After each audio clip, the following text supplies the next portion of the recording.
linguagem teatral, ela tem vários gêneros, uma infinidade de gêneros, tá? E o teatro, ele tem várias importâncias dentro da educação. Na época da ditadura militar, o teatro era trabalhado na escola apenas para que o aluno aprendesse a memorizar o roteiro. Hoje, o teatro vai muito além disso. A criança pode e deve aprender a memorizar, mas ela tem que aprender a adaptar ao espaço-tempo, a improvisar. Existem vários atores que têm dificuldade de memorização, mas são excelentes atores porque dão o seu improviso. Mas não é um improviso porque esqueci e faz de qualquer jeito. Não. Ele incorpora aquele personagem e ele vai além das expectativas do autor que escreveu aquela fala, que criou aquele personagem. Então, existem vários filmes, novelas, em que o autor, ele comenta que aquela cena não foi da maneira como ele idealizou e fez o registro, né, a escrita da fala. Que a cena teve toda a colaboração do ator, que colocou ali o seu sentimento, a sua emoção e conseguiu emocionar, né? Então, seguindo aí, dentro dessa linguagem. Então, o teatro, pessoal, em artes, o aluno vai estudar os elementos que o auxiliarão a entender a dramatização, bem como a importância dos elementos teatrais, tá? O ano passado, final do ano passado, eu tive o privilégio de assistir um teatro organizado, dirigido e também contracenado pela professora Nelira Aparecida Colombo, aqui da Rede Municipal de Linhares, e também trabalha na cooperativa. E os alunos da cooperativa fizeram a Barca do Inferno, o nome do teatro. É um teatro satírico, porque mistura uma crítica à política social, mas também humor. Um teatro fantástico. Aquele humor ácido que não está explícito. Que você precisa de ter um conhecimento de mundo, de história, de atualidade para entender. Maravilhoso. Os alunos estavam muito bem ensaiados, tá?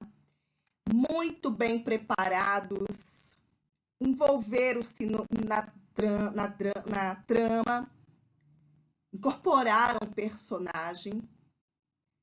Eu fiquei apaixonada, tá? E isso não pode ou deve acontecer só em escolas particulares.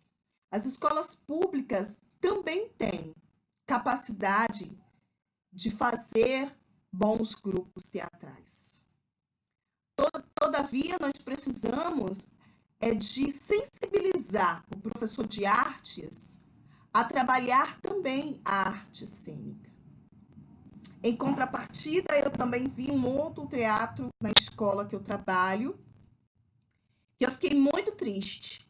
E eu chamei a atenção dos alunos e também chamei a atenção da professora, porque eles perpetuaram um preconceito étnico e racial no teatro deles, e isso não é legal, né? A gente, quando vai fazer um teatro, eu posso me posicionar contra o governo, eu não posso me posicionar contra um grupo étnico de pessoas, ou seja, eu não posso generalizar que todo preto é safado, é ladrão, é bandido, que todo branco é preconceituoso, que todo indígena é ignorante, é bruto, que toda mulher é super mega inteligente. Tanto por um lado quanto por outro, eu não posso, através do teatro, incitar a pessoa a ódio a raças, a grupos religiosos. Isso é muito sério, tá? Então, eu posso deixar o meu teatro fazer uma crítica ao prefeito A, ao deputado B, ao presidente C? Sim, existe essa liberdade de expressão.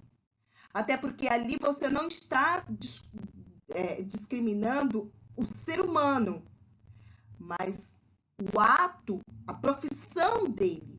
Você está criticando a profissão daquela pessoa, que poderia ser melhor, né? E ainda com embasamento, né? Eu criar um teatro e sorrir porque uma determinada prefeita disse que depois que ela abriu o negocinho de cabelo, ela começou a ganhar muito dinheiro em um comício, né? Isso foi verdade? Foi verdade. Eu estou falando o nome dela? Não. Então, quando eu não faço diretamente, né? Não coloco com todas as letras o nome da pessoa e trago a parte engraçada, eu posso fazer isso. Agora, eu não posso desvalorizar a pessoa citando o nome, né? Acaba sendo difamação, calúnia. A gente pode tomar um processo nesse sentido, embora você tenha liberdade de expressão.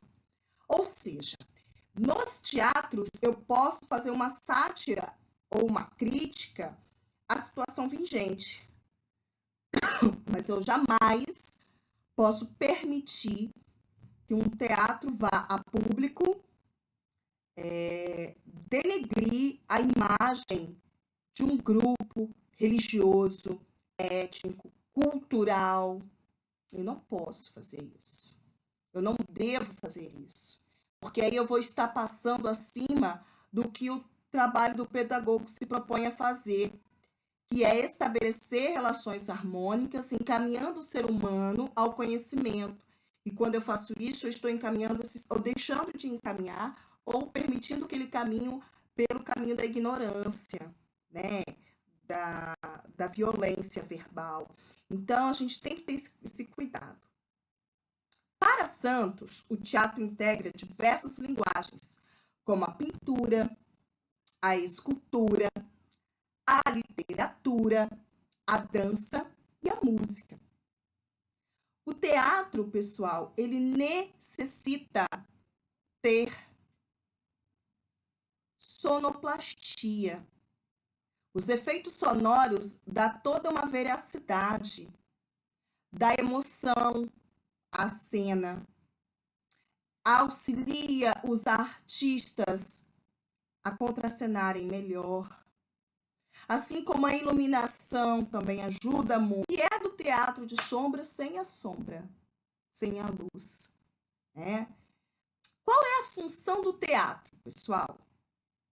O teatro auxilia o aluno a se expressar com o corpo, com a fala e com o olhar, a buscar a solução criativa, inventando, adaptando, improvisando, a ter disciplina de postura, não rir na hora errada, chorar na hora certa, de tempo e de lugar, a repetir uma ação inúmeras vezes, se aproximando gradativamente do que deve ser o melhor.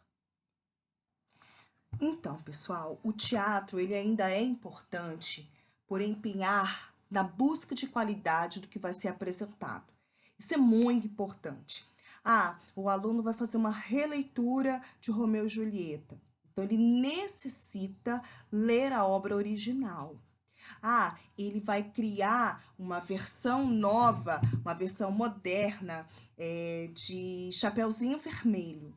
Então, ele precisa ler a obra original, saber a história, o autor, quem fez, quando que ela foi criada, como que ela se compara a hoje. Para eu ter uma releitura, para eu fazer uma releitura, eu preciso conservar algumas partes, alguns elementos da obra original para que o meu público possa reconhecer que se trata de uma releitura e não de um plágio e não de uma cópia, né? Então, estudo é muito importante para se fazer uma peça teatral. Atuar em equipe. Eu achei interessante que quando eu propus a vocês, né, o teatro, e vocês pediram planejamento, vocês fizeram uma grande mesa, e ali vocês discutiram entre vocês, né, dialogaram. Isso é interessante, porque trabalhar em equipe não é fácil, mas é dever de todo ser humano aprender a trabalhar com as diferenças, aceitando, aprendendo a ceder, aprendendo a defender seus pensamentos, aprendendo a arguir. Tudo isso é fundamental para o desenvolvimento humano, né? A ser dirigido e ao mesmo tempo a dirigir, né? Isso também é interessante. O aluno reconhecer quando ele está errado, reconhecer que ele pode melhorar e também saber usar das palavras para falar com o colega de modo a não causar constrangimento, de modo que o colega não fique chateado. Então, isso daí são elementos que o teatro favorece, né? A se programar dentro de um orçamento limitado. Nós sabemos muito bem que não existe verba para teatro hoje, né? Para cultura hoje. E quando há, são burocráticas as formas de obtê-las. Então, é interessante o aluno usar da sua criatividade para usar o cenário, os elementos do cenário com as coisas que ele tem em casa, que ele tem na própria escola, né? A avaliar e se autoavaliar. Então, todas essas vantagens obtidas com o teatro. Para Santos, o professor deve colocar o aluno em uma situação de jogo teatral. Eu, quando presencial, né, eu sempre trabalho uma aula de jogos teatrais com a turma. Todavia, não vai ser possível fazermos isso, né? Precisa de grupo. Ficará para uma próxima vez, com certeza. Representando algo ou alguém diferentes de si próprio, movidos pela imaginação e pela ação. Então, resumindo, esses jogos teatrais, eu coloco vocês em dupla, ou coloco vocês para fazer mímica e o outro entender, ou fazer em dupla, transmitir uma situação, criar um teatro ali para ser produzido e apresentado em 15 minutos. Tudo isso a gente faz, né, dentro dos jogos teatrais. Expressão de medo, expressão de dor, expressão de raiva, né? As diversas expressões necessárias para que você aprenda a usar o seu rosto como uma forma de expressão, né? E tudo isso é necessário. As crianças, principalmente as crianças da educação infantil, elas não têm facilidade para fazer leitura de rosto e principalmente de entonação, tá? Às vezes elas conseguem ler o rosto, a linguagem não verbal, né? A expressão facial, mas elas não conseguem distinguir a entonação da voz. Então, é interessante também, né, trabalhar isso com os alunos.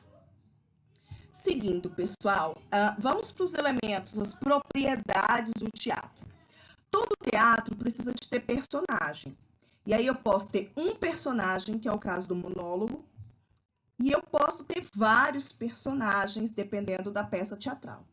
Então, eu posso ter o figurante, que é aquele que está ali, né, simulando uma situação normal do cotidiano, que muitas das vezes nem fala, não tem fala, né? a pessoa que interpreta a história apresentada, né, que é o personagem propriamente dito, né? O texto é a história, é a construção do personagem, é o roteiro da peça. Por exemplo, muitas pessoas já perguntam, saiu uma revista super interessante do mês passado.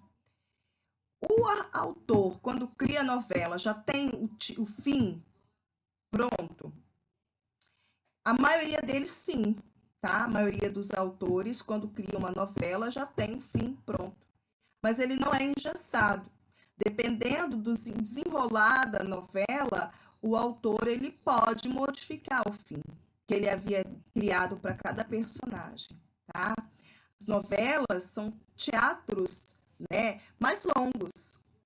Os teatros que a gente vê por aí, né, nos teatros, infelizmente aqui em Linhares, Unice Avança não tem peças teatrais tão frequentes assim. Eu nunca assisti um teatro lá. Eu já vi musical lá, apresentação de música, mas teatro não, né? Então a nossa cidade nesse quesito ainda é muito pobre. Deveria ter mais incentivo por parte da Secretaria de Educação e Cultura, principalmente da cultura, né? A caracterização é a representação do personagem por meio de figurino, por meio de maquiagem, por meio de adereços, né? O cenário é o local onde vai ocorrer aquela peça teatral. É a contextualização de um espaço cênico, aonde vai ocorrer o enredo da peça, né? O cenário, por sua vez, quanto mais bem caprichado, elaborado, melhor o é, né? As cortinas para fechar o cenário do público é algo bom, porque dá uma expectativa, gera uma curiosidade do público em saber o que tem por detrás da cortina. E isso é legal. Quando o público vê o cenário antes dos artistas, eles criam expectativas, a imaginação da pessoa flui. E isso pode ser ruim porque eles podem criar uma expectativa diferente da realidade. E depois não considerar a peça como boa, porque não foi de encontro ao que eles imaginavam. Então, cobrir com a cortina o cenário é muito bom por conta disso, né? Sem contar que dar aos atores também um friozinho na barriga. É aquele friozinho na barriga de ansiedade, de medo, vai fazer com que eles entrem com mais sangue no olho de querer fazer o melhor de si, de querer fazer bonito, né? Então é interessante. Sem contar do som, a sonoplastia é fundamental para dar veracidade à peça, como eu já falei anteriormente, para criar humor, drama, despertar emoção em quem está assistindo e contracenando.